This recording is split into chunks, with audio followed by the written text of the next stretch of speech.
Hey guys, welcome back to the channel. Techno Talks here. So in today's video, we're going to be checking out the OnePlus 10 Pro 5G. So I've actually had this device arrive a couple days ago, but I never got the chance to record the video. So I'm finally going to be unboxing this device in front of y'all today. So I'm super excited because I really enjoy using OnePlus devices. They always seem very fluid and nice, and I want to see how the OnePlus 10 Pro performs. So let's go ahead and begin. Again, we always get the classic red box with OnePlus devices. You know, the red, we get a OnePlus logo on the right side, and then on the left side, we have the Hasselblad logo right there. Again, they are partnered with Hasselblad for the camera in the camera department, which is nice to know. So this right here is gonna be the OnePlus 10 Pro, 8 gigabytes of RAM, 128 gigabyte storage version, and this is the volcanic black. So there is a new green color, but I wasn't able to pick it up. It was out of stock. Everyone managed to pre-order before me. I was a little late on that, but that is okay. The black color looks really nice as well. So let's go ahead and open this up. So again, I'd like to point out the box is actually really thick, as you can see, compared to the boxes of devices nowadays, premium devices nowadays, and there is something interesting inside, which we don't really get to see a lot. So opening it up is really easy. Premium box, premium packaging, slides out. Nothing in the top portion. It's just a red box that looks really nice. And then we have this little instruction manuals and stuff, I guess. Let's go ahead and see, do we get any stickers or anything? Right, I don't think we get any stickers. We do get this right here. I guess it's like a little note. Yep, it's the note. And then we do have a SIM ejection tool in there, but I think it just fell. I think I heard it fall. So, yep, it's right there. So we do get our SIM ejection tool, and then basically should come with all devices. Let's go ahead and plop this right there, put this right there. Here we have our device, which we're gonna be opening at the end. Let's go ahead and check out everything inside the box first. And already this is looking really nice. The camera, I really love the layout that they did for this year with the OnePlus 10 Pro, and it looks really nice overall. So open this up, and what do we have here? A charging brick. You do not see these with premium devices nowadays. I have the S22 Plus right here. You don't get it with this one. I have the Google Pixel 6 Pro. You don't get it with this one either. And it's kind of a bummer that they're not including it, but I guess it is what it is. You can't really do anything about it. However, take note, OnePlus is still adding it. And it's not even slow. It should be a 65 watt charger, I believe. I'm not sure if it says it anywhere here. Yeah, I can't really see it, but this should be a 65 watt. I believe they call it the Super VOOC charging, which is really nice. And then we get a USB-C to C cable, and we also get the USB-A to USB-C dongle thing right there, I believe, and that's for transferring, unless I am incorrect. So let's go ahead and plop this back in. We don't really need that right now. And then move all this to the side, get it out of the way. I'll move our SIM ejection tool and all that, and have our phone right there. Move this, and voila. All right, so let's go ahead and open this up. Let me go ahead and put the box right there. Looks pretty cool. So it's in this little plastic pouch. We have a nice little pull tab right there, or we can just slide it out, which is what I will be doing. So all we gotta do is slide it out, and here we have our device. Boom. So the OnePlus 10 Pro, this looks really nice. We have a really nice finish. Let's go and take the sticker off because we don't need that on there if I can manage to. All right, get the sticker off, and boom, this looks really nice. I am really loving this color. It's called Volcanic Black again, and it really looks like it. I'm not sure if you know, but after like the volcano settles and like the volcanic ash, that is what it resembles, and it looks beautiful on this device. It has a nice little finish to it. We have a glossy OnePlus logo, and then our camera cutout is glossed out. Plus it says Hasselblad right there on the top corner, as you can see, top left corner. And then we have our triple camera layout with our flashlight, which is positioned really nicely. So compared to some other devices I have, the flashlight is usually just put to the corner. It's not really cared for. But with the OnePlus 10 Pro, they actually planned it out really nice. They made it look like a fourth lens, And then they also have P2D50T. I'm not really sure what that's for, but it just looks really nice. So I'm really loving the camera layout. This might be my favorite one of this year so far. So again, we have a nice large display. It is a 6.7-inch display, and it's feeling really nice in the hand. It's slimmed down and it's taller, which is a better way to hold the device. It's easier to hold as it's slimmer. However, you still get a lot of screen real estate with it being tall. So we have our mute switch as always, which is something I love about iPhones and OnePlus devices. I wish a lot more companies implemented it, but they don't. We have our volume rocker on the left side, and then our power button and mute switch on the right side. So let's go ahead and power this bad boy on. I hope we have some juice. Yep, just heard the vibration, and the vibration feels great as well. So OnePlus powered by Android. Let me go ahead and wipe this down again. And then I'm not sure if we have a screen protector on there. I think we do. So yeah, you don't really see that with phones these days either. We have a nice plastic screen protector. It's not tempered glass, but it should be fine. It's still a screen protector. It'll protect it from scratches compared to my S22 Plus. Last year when I had the S21, I did have a screen protector on there. This year they didn't include it. So they keep cutting off things from premium devices with a premium price tag, which is really annoying. I wish they still kept like the charging brick, which is an essential to charging, and then maybe not the screen protector. It's not really that important. You could probably go get one, but it's still nice to be included. So I'm gonna go ahead and set this device up real quick. I'll probably just transfer all my stuff from my Pixel 6 Pro, and I'll get back to y'all in a quick sec. All right, so we finally have the device set up. It really didn't take too long. I just had to connect it to my other device to get all my apps transferred, and once I did that, it connected all my Google accounts and everything to it. So it only took around like at most 10 minutes because there were some wait time. It tried loading in some stuff. So other than that, it was really fast and just really easy to do. So we have the device set up, and now we can move on to some of the things that are on this. So first up, I'd like to talk about some of the tech specs on this. Again, I'd like to start off with the cameras. So we have a triple camera setup, and these cameras are a beauty. They look, again, I'd like to say the design is just beautiful.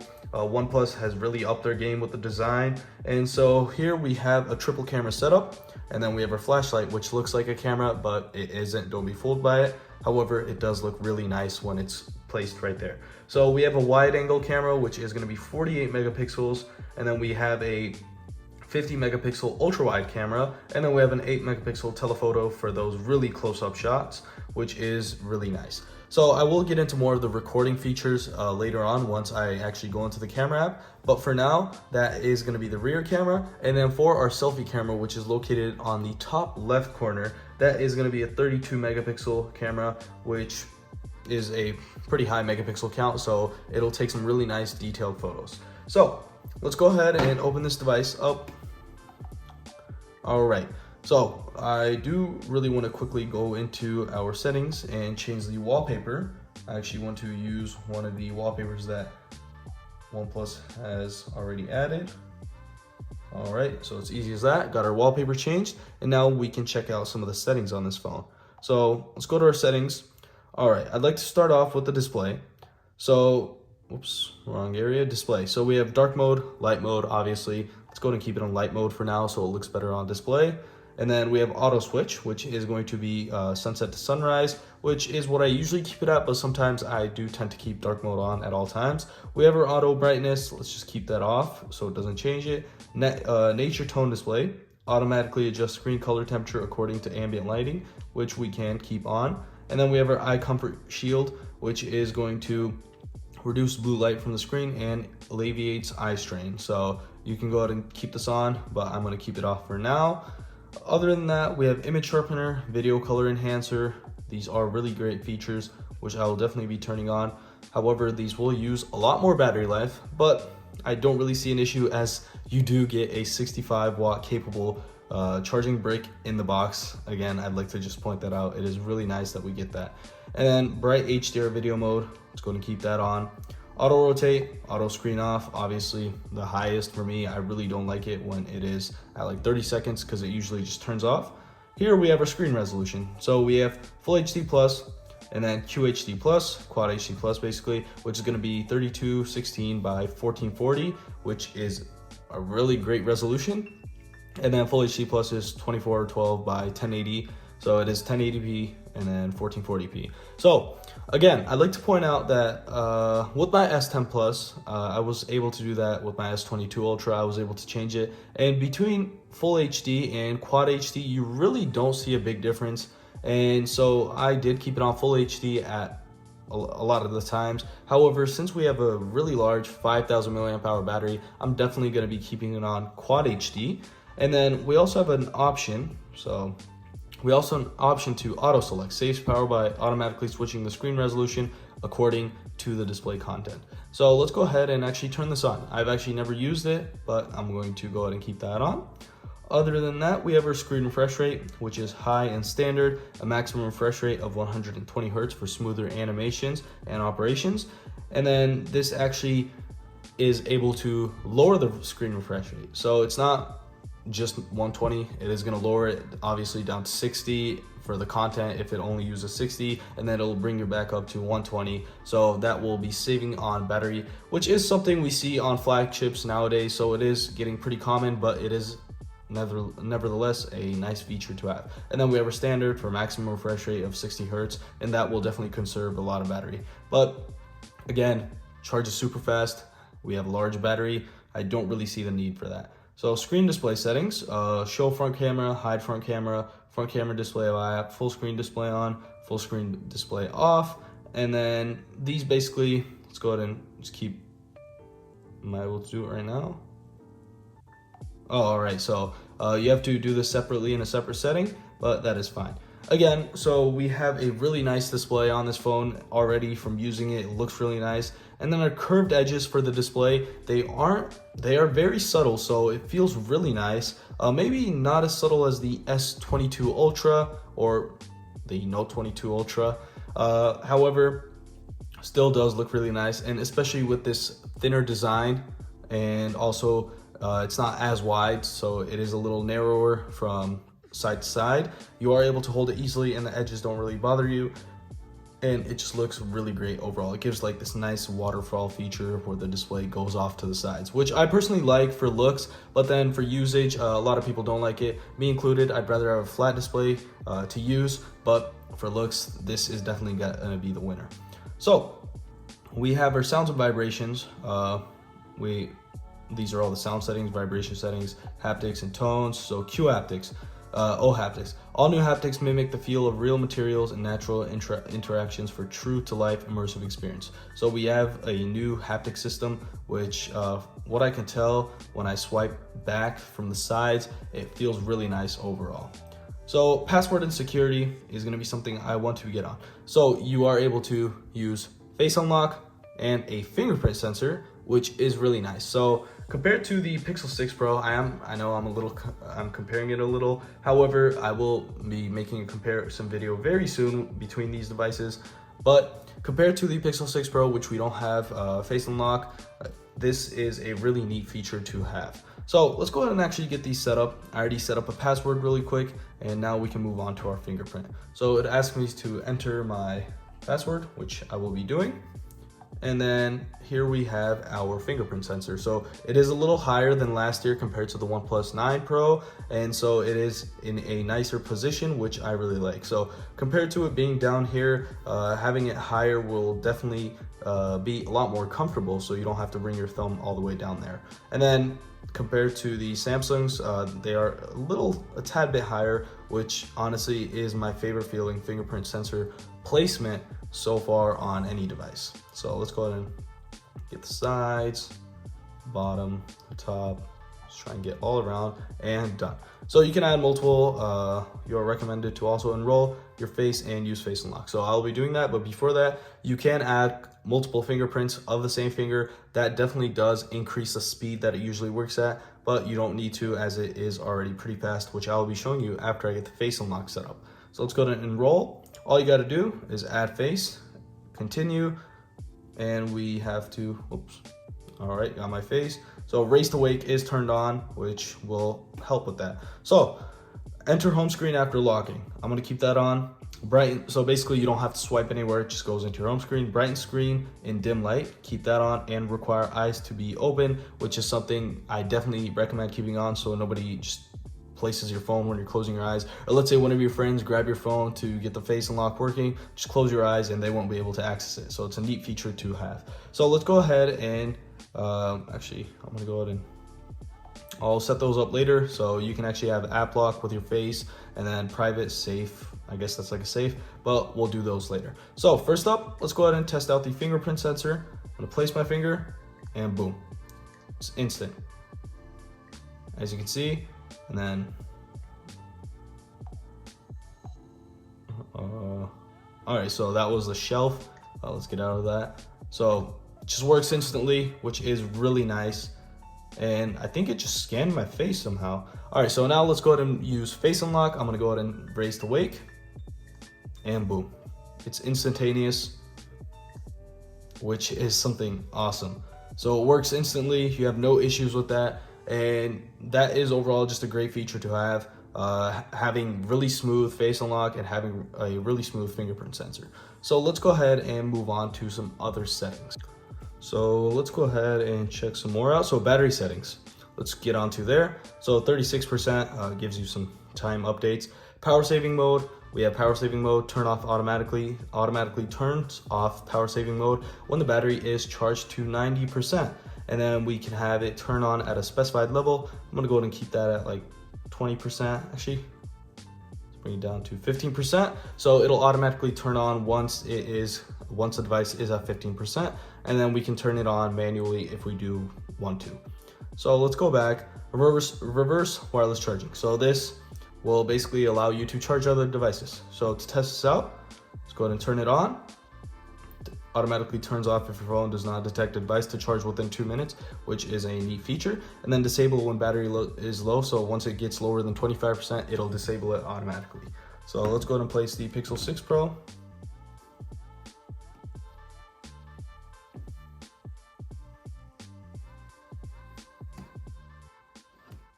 If we can get it to charge. All right, let's see. Reverse wireless charging is turned on. And so we should start charging. Let's use my S22 Plus. All right, so the S22 Plus is charging. The Pixel 6 Pro just didn't pick it up, but it is wirelessly charging. So that is a neat feature. So obviously flagship phones, all Android flagship phones are getting it now. And so it is still indeed a cool feature, but it is nice that other companies are implementing it. So you have a nice neat feature like this. So I do use it sometimes, very rarely. I don't use it a lot, but there are some times when I need to charge my earbuds just a tad bit if I used it for too long that day, and this just helps out with that, and I don't really need to find a charger for that. So we have some advanced settings. High performance mode, the system always operates in high performance mode. So it will basically use more battery for sure, but it will increase extra, but it'll be at its higher performance. I won't generally keep that on as the devices are, this device has a Snapdragon Gen 1 and Snapdragon 8 Gen 1 chipset, and it is already a powerful chipset, so I probably won't have any issues with it. But I guess if you're playing some high performance games, like Genshin Impact, for example, that is one of the biggest games, or the largest games that use the most GPU power, that will be a nice setting to turn on. And then we have optimized battery usage for the apps that you have, sleep standby optimization, so your device consumes less power and reduces notifications when you are asleep. Don't really know how that knows when I'm asleep, but I guess we can keep it on. Optimize night charging to reduce battery aging. Your phone learns from your daily charging routine, so it can control the charging speed at night and avoid overcharging. So that is a neat feature as well. So wireless charging settings, we have quiet charging. The wireless charger runs at a low power level to minimize noise. And then we also have bedtime, all right, and then always. All right, so quiet charging will only work during bedtime, so it charges the slowest during that time, but when you are awake or when you're using your phone during the day, it'll charge at its fastest speed. All right, so these are all really neat features that we can see on this device. So if we have anything else, let's see. I don't believe we have anything else to really talk about. So we do have a lot of personalization settings. Again, allow. We have all these, our colors, our font, fingerprint animation, the light, the notification light. We have all these neat features that are already implemented into the phone. So as you can see, we have different types of fingerprint animations. I'm gonna go ahead and keep it at Cosmos, and then we can change our colors of what it looks like. So let's go to red, and then as you can see, everything is red now. I'm gonna go ahead and keep it back on blue. Blue does look pretty nice. And then we can change some quick settings, so you can change the shape of these. Let's keep it as circle, but again, as you can see, we have a lot of customization capabilities in Oxygen OS. All right, so I believe that is about it in the settings. Now we can move on to some of our camera features. So let's open up our camera. This is gonna be the first time I'm opening it up. Allow while using the app, and voila. So here is our camera. HDR auto, we can turn that off or on. We can change the 48 megapixel picture. So this right now is going to be using a 12 megapixel, well, not a 12 megapixel sensor. However, it will be cropping it down to 12 megapixels. And this one right here will be using the high definition 48 megapixel camera to take the pictures. So let's go and turn that off. HDR auto, HDR on, HDR off. I'll keep it on HDR auto.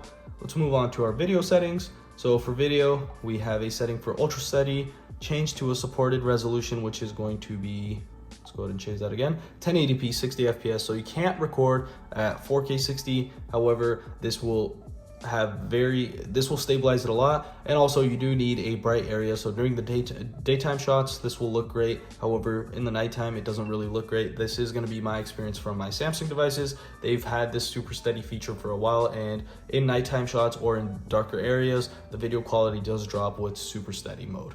So we also have some recording options. We have 4K, and then we have 8K. So 8K is going to be capped at 24 frames per second.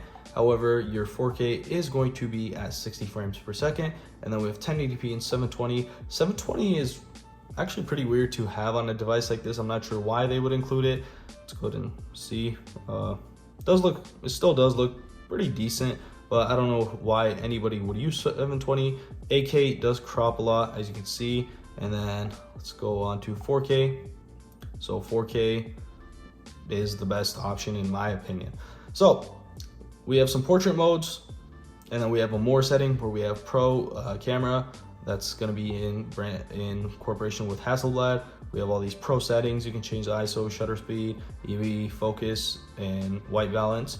So this is nice to know for anybody that knows a lot of these camera settings. I personally don't know too much, but if you do, then you can use that. We have a movie mode, slow mode, time lapse, long exposure, dual view video, so you can use your selfie camera and the front facing camera, and then tilt shift and X-pan. So all great features. Let's go ahead and switch the camera around. So in our selfie mode, again, we can record at 1080 or 720. So we do not get our 4K video recording option on the selfie camera, which is a bummer. A lot of flagship phones do support 4K video on their selfie camera, so it would have been nice if they included it. So I feel like that is basically about it for now. So I will be making a lot of comparison videos. I'm definitely going to be comparing it to my other devices like the iPhone 13 Pro, the S22 Plus, and the Pixel 6 Pro. I will be making some speed tests between those. But for now, I believe as a first impression, I am actually loving this device. The design feels really great. It looks really nice. And Oxygen OS has been a really nice OS for a while now. I know in China they did brand up with Oppo, so they did change up the system a little bit, but in the US we still do get Oxygen OS, so it should be fine for now. So that will basically wrap it up for this video. If you enjoyed this video, make sure to hit the thumbs up button, and if you subscribe, it'll support me a lot more. So that'd be nice. If you enjoy the videos that I make, subscribing to the channel would be great, and I'll be thankful for that. So that'll basically wrap it up. I will see y'all in the next video.